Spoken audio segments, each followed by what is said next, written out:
Sorry about that. So I was talking about watching that video of George Floyd. When I looked at that video, I'm a medic, so I understand what is going on, you know, with that knee on his neck. It will only take a matter of time for his carotid arteries, the arteries on his neck, to be blocked of air supply or blood to his brain. Once blood is cut off to the brain, oxygen is not getting to the brain, he will lose consciousness. And I noticed that after the police officer now finally removed his knee from that man's neck, that man wasn't totally dead yet. He was just short of oxygen to the brain. What was the medics that came to carry him? The first thing they were supposed to do the moment of impact and patient contact is CPR. Pumping his heart, doing chest compression to send blood to his brain, for oxygen to go back to his brain, for him to wake up. But they never did that. I watched that video once and I decided, no, I can't watch it anymore. So here's the thing that I'm saying.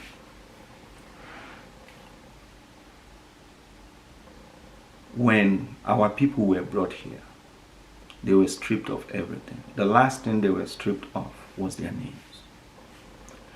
Slavery went on for 300 years or 400 years. And slavery is over now.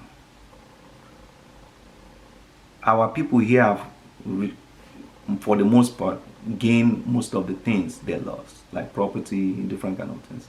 The only thing they have not gained back is their names. So you can imagine. You know, I watch a lot of crime TV. I watch a lot of movies. And they said when you want to catch a thief, most times detectives will have to now think like the thieves.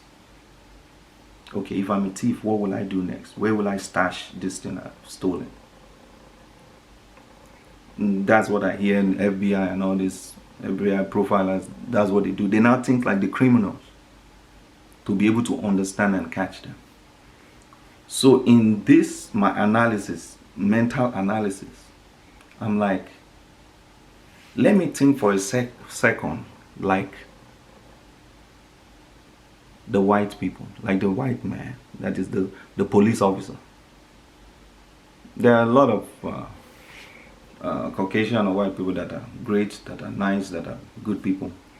But that evil element among these people, among these police officers, let me put it that way, or people that, whoever they are, these people that are committing crimes against African American people, let me put it that way. I said, let me think like them. So what I've been able to understand is that though you're free, you are this, you are that, you have property, you have money, you have everything, but you still bear my name. You still bear my name. That means my title is still on you.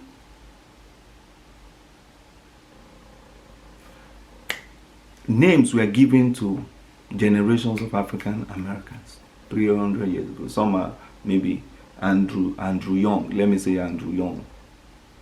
Like Andrew Young was given to a black man who is from maybe somewhere in West Africa or somewhere in Ghana, Nigeria, or Cameroon, all those places, and his name was taken away and he was given Andrew Young.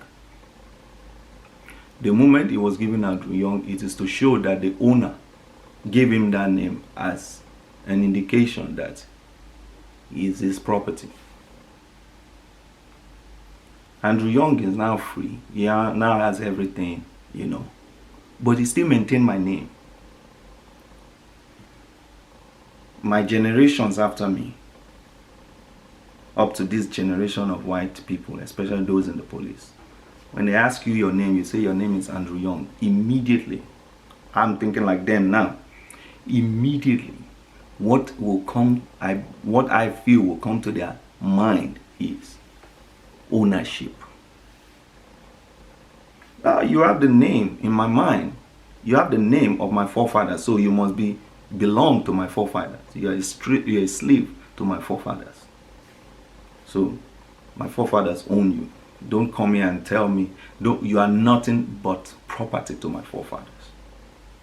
And the same way they treat our brothers and sisters back then, put them on a store, sell them, whip them, brand them, do all those things, is what we are seeing still happening today.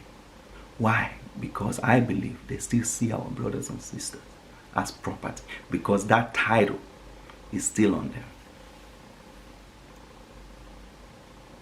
But when a police officer, a white police officer, pulls aside another person, because this is one thing, the first thing a police officer you will always ask, your identity.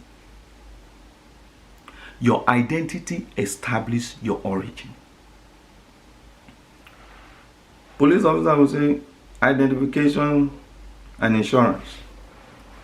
Can I have your identification and your insurance? Why? Because he wants to know who you are. So when a police officer comes, maybe pulls somebody to the side, and he says, my name is Oladapo Adebanwo. A white police officer hear that name, Oladapo Adebanwo, immediately will think of what? Origin, not ownership this time. He will think of origin. So immediately in his mind, he's not thinking like, I don't own this guy. This guy has an origin. Where is he from? He may not say it to the person, but he will want to find out. So, okay. For the most part, especially in the society we live now, maybe some of them will feel like, okay, is this somebody I can deport? That's the most he will want to do to that person. Why? Because his name shows his origin. And once he knows, once he hears that name, he knows this person is from Africa. Barack Obama. That's an African name. Some of our African brothers and sisters, African American brothers and sisters will look at Africans and say, oh, they look at us. Some even call us Buddhist scratcher. Okay. Barack Obama too was a Buddhist scratcher, but he became president of the United States. He didn't change his name because his name has his identity and his origin. So here's the thing. When the authorities come to you and ask you, what is your name? When you tell them your name, in their mindset, in their subconscious, the white police officer will either judge you, will either determine by your name if you are owned, if that is your name, would to him show to him this is ownership. He will think of ownership. But another person's name will think of origin. When a police officer pulls to the side a Chinese person, even before asking him, looking at his face, he's thinking of China. When the police officer pulls another person to the side, maybe even Hispanics don't suffer as much as our people are suffering here. When the police officer pulls an Hispanics to the side, what is in his mind is Mexico or Guatemala or any of those countries. And he don't want to cause problem for the national government, for the federal government of America, by pissing off the governments of these people back home. But our brothers and sisters here, because of the name you carry, these people think they own you. Some of you may ask, oh, my name is Adele. Yeah, you say Adele. But my name is actually Adele, not Adele, Adele. There's a singer in UK that bears this name. Yeah, it just happened that we use the same letters to pronounce the name. Our own name is Adele. You Americans call this Adele. What we call this name is Adele. And I'll tell you the meaning. Adele is Adele. Adele means the crown of the house. Your name talks about your origin. When you say you are Tiger Wood, what does that mean? Tiger and wood. Finish. That's it. Tiger and wood. What's the meaning of that? in Africa, we give names based on cultural backgrounds. And this is the advantage. Before I go, I don't want to miss my point. Before I go forward, this is the advantage of you having an African name. When you have an African name, it shows that you have accepted your own people back in Africa. African Americans in America were only maybe 40 million, or about 40 million. But Africans in Africa, let me look at it on my computer right away. Population of Africa, 1.2 billion people. So when you pick up an African name, you are identifying with your people back home. But what I see happening in America is that African Americans most times feel like, oh, they don't belong to Africa. They don't have anything to do with Africans. But this channel, Culture Shock, what I'm trying to do is to bring all black people together, to speak so that all black people will come together. Do you now expect 1.2 million people to come and pick European names or white man's name, English name, like people here have picked it? 1.2 billion people. You have to come back to the motherland and identify with the motherland. This is an example. If I was an African American today, in this day and age, I'm kind of radical one way or the other. I'll go to the courthouse. I'll change my first name. I'll change my last name. If my name was European, maybe like Tiger Woods, I will go to the court and change my name to an African name. I'll go look up for any African name and change it. Number one. That's the number one step. That's the first step. When I change my name like that, then I will go and check the meaning of that name and the people who bears those names. Let me tell you something maybe most of you don't know, most of our African American brothers don't know. Do you know that we Africans, we are black, right? We come to America, we are black, all of us have black skin. But do you know that we differentiate one another? Through facial features, number one. Number two, through names. Do you know that I'm from Nigeria? When I see an African, I may not be sure where he's from, but when I look at his name, I will know that this is not a Nigerian person. I will know this person is from South Africa, Kenya, Sudan, and those other places. Why? Because the name shows your identity and your origin. So if I was African American, I'll first of all change my name. Then I'll go and look for the meaning of the name. Then if I have money, I'll travel to Africa. I will go to where that name originates from. If I have extra money to spare, I will go to africaancestry.com to submit my DNA. So they will tell me exactly what tribe I'm from in Africa. If it's Nigeria, it's from the Yoruba land where I'm from. I'll travel to Lagos or Ogun or your state. I'll travel there. I will go to the local government. I'll go and meet the local chiefs there.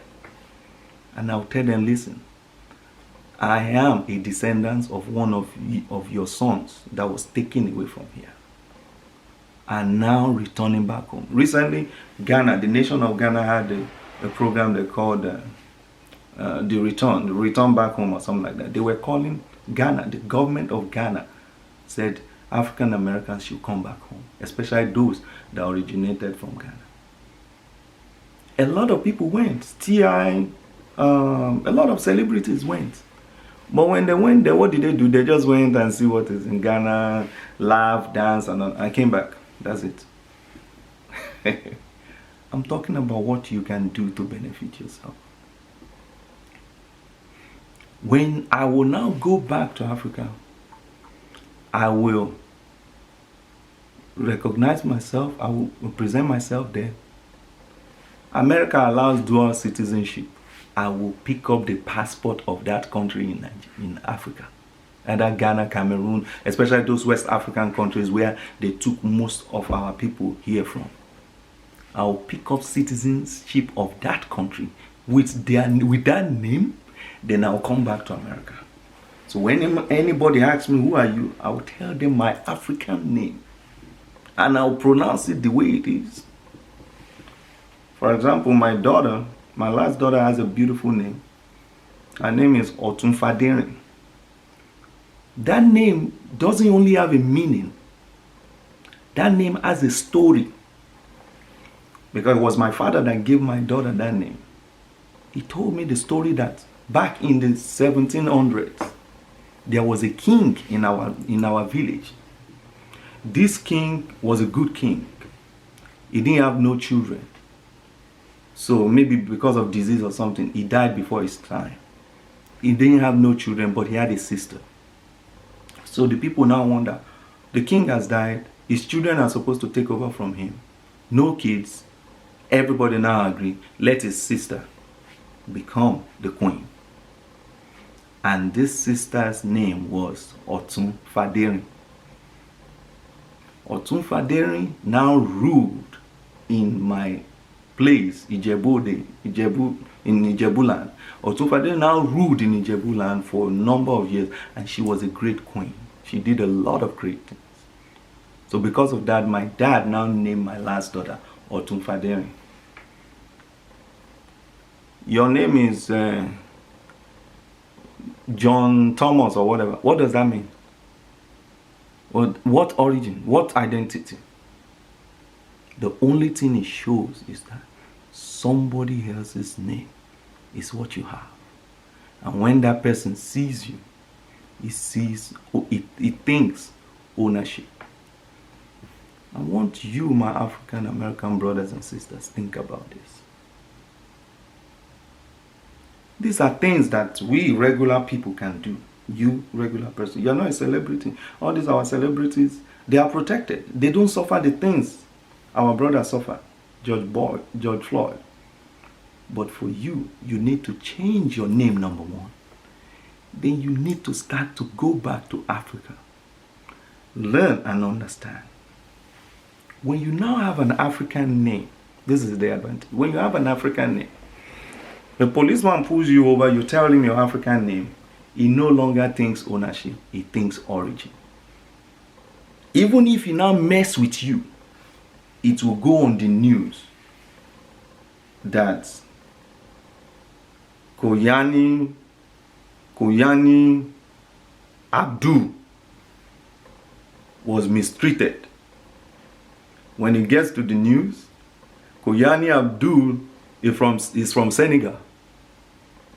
When the video gets to Senegal, the president of Senegal will call Donald Trump. You see, government to government, power to power. Explain to me why they treated Koyani Abdul like that. Embassy to embassy. Then even the people in Senegal, when they see that you are treated like that, every American in Senegal is in trouble. Every American establishment, everything that has to do with American thing is in trouble in Senegal. Because they have to explain, they have to settle it.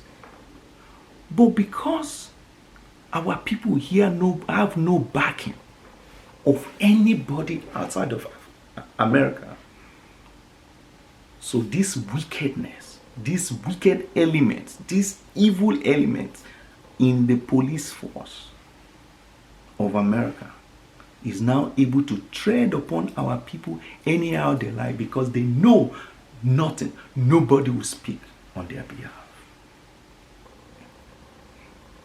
There's a singer there's a musician in my country, Nigeria. His name is Fela Anikulapo Kuti. This man was a revolutionary. The songs he plays, the music, he created a genre of music by himself, which is called Afrobeats. This man, his name initially was Fela Ransom Kuti. So he has a European name as his middle name. What did he do? He threw off the European name and returned his name back to the origin. And he now became Fela Anikulapo Kuti. So my brothers and sisters, stop looking down on Africa or Africans. Some Africans may be cocky. Some Africans may not want to accept you. But this is 1.2 billion people. Some may be stupid, some may not accept you, some may be cocky. But there are billions of your brothers and sisters. There's up to 1 billion of your brothers and sisters in Africa waiting for you to come back home. Do you know how African Americans are treated when they come back to Africa? They are now like kings, like celebrities. Apart from the money they bring, Africans love new things. Africans love to embrace new things, to learn new things. So, change your name, number 1. Visit Africa, number 2. Pick up citizenship of a particular African country and come back here as a dual citizenship like every one of us here have. All immigrants in America have dual citizenship. And nobody mess with all immigrants in this country. They have countries, governments backing them up. That's why the police don't mess with immigrants. They may do some funny things here and there, but for the most part, they don't mess with immigrants. But the only people that don't have anybody behind them, any government, any power behind them, is our brothers and sisters. So this is my clarion call, a call to action. Don't just watch this video and forget about it. Watch this video, go change your name, number 1. Change the names of your children. Why do you bear other people's name that don't show your origin? Name, when we talk about name, when you see a product called Sony or Samsung, Sony tells you that product is from Japan. When I ask you, what's your name? You tell me you are John Thomas or John Daniel. It don't show me your origin. Then I'll go ahead and say, where are you from? You tell me you are from Detroit, Michigan. Bro, you're not from Detroit, Michigan. You were born in Detroit, Michigan. Your forefathers were born in Detroit, Michigan. You are originally from Nigeria. Let me use my own country, because we are ready to accept you when you're coming to Nigeria. When you want to go to any, listen, I have an African American sister who has a plan of bringing our people here back home. So if you want, there are other people, other African American leaders. There is I've forgotten his name now, but there's other African American leaders that have gone back to Africa. They have Dr. Umar, let me call him the name, Dr. Umar. This is an African American brother. He went back home, pick up his own African name. He's organizing ways for people to come back to Africa. My time is almost off.